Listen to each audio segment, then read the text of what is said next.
മറുപടി. രണ്ടാം ചോദ്യം തരുന്നു അപ്പോഴേക്കും വഹി കഴിഞ്ഞു അല്ലേ? വഹി കഴിഞ്ഞു. രണ്ടാം ചോദ്യം വഹി കഴിഞ്ഞല്ലോ, റസൂലുള്ളാഹി തങ്ങളോടുകൂടെ വഹിയുണ്ടല്ലോ, പിന്നെ എങ്ങനെയാണ് മലക്കുകൾക്ക് അല്ല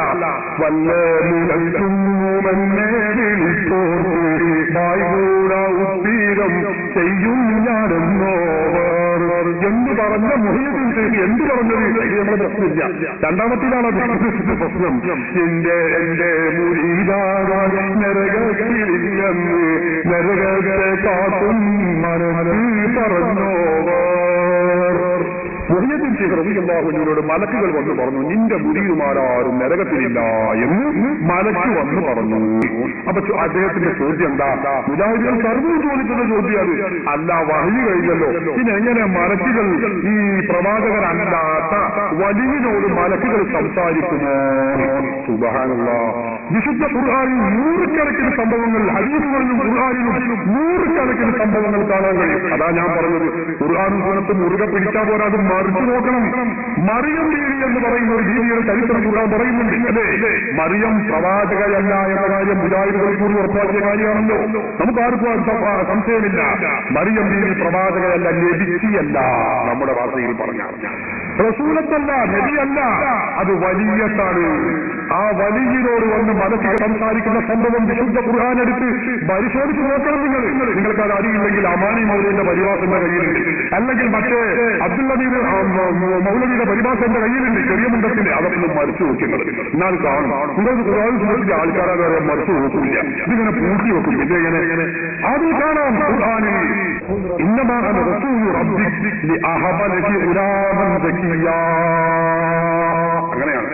ഇന്നമാ അന റസൂലു റബ്ബിക്. മറിയം മലക്കുകൾ ജിബ്രീൽ അലൈഹിസ്സലാത്തു വസ്സലാം തന്നെയാണ് വന്നുകൊണ്ട് പറയുന്നു, ഇന്നമാ അന റസൂലു റബ്ബിക്, ഞാൻ നിന്റെ റബ്ബിന്റെ ദൂതനാണ്.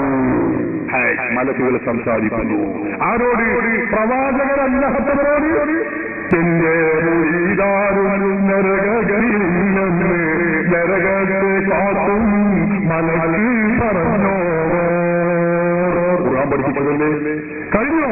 ഇത് നിങ്ങൾ നോക്കൂ, മറ്റൊരാഴ്ച ഖുർആൻ പറയുന്നു, ഇത് മറിയം ബീവിയുടെ മാത്രം കഥയല്ല. ഖുർആൻ നിങ്ങൾ നല്ലോണം പഠിക്കണം, ശരിക്കും നിങ്ങൾ ചിന്തിക്കണം. എന്താണ് ഖുർആൻ പറയുന്നത്? തതനസ്സലു അലൈഹിമുൽ മലായിക, മലക്കുകൾ അവരിലേക്ക് ഇറങ്ങി വരുന്നു. മലക്കുകൾ അവരിലേക്ക് ഇറങ്ങി വരുന്നു. ഖുർആനാണിത്. മലക്കുകൾ ഇങ്ങനെ അവരിലേക്ക് ഇറങ്ങി വരും. മുർസലീകളെ പറ്റി എന്താ പറഞ്ഞത്? മനുഷ്യരെത്തിയതായി പറയുന്നത്. ഖുർആനാണ്, നിഷേധിക്കാൻ കഴിയില്ല. എന്നിട്ട് മലക്കുകൾ വന്നുകൊണ്ട് പറയുന്നു, അല്ലാ തഖാഫൂ വലാ തഹ്സനൂ, നിങ്ങൾ വിഷമിക്കേണ്ടതില്ല, നിങ്ങൾ ദുഃഖിക്കേണ്ടതില്ല. വഅബ്ശിറൂ ബിൽ ജന്നത്തിൽ ലതീ കുൻതും തുഅദൂൻ, നിങ്ങൾക്ക് സ്വർഗമുണ്ട്, ആ സ്വർഗം കൊണ്ട് നിങ്ങൾ സന്തോഷിക്കുക. നിന്റെ മുരീദാരും നരകത്തിലില്ലെന്ന് നരകത്തെ കാട്ടുന്ന ലക്കി പറഞ്ഞോ. പഠിപ്പിക്കുന്ന കാര്യമാണ്. അതിൽ നിങ്ങൾ പരീക്ഷിക്കേണ്ടതില്ല.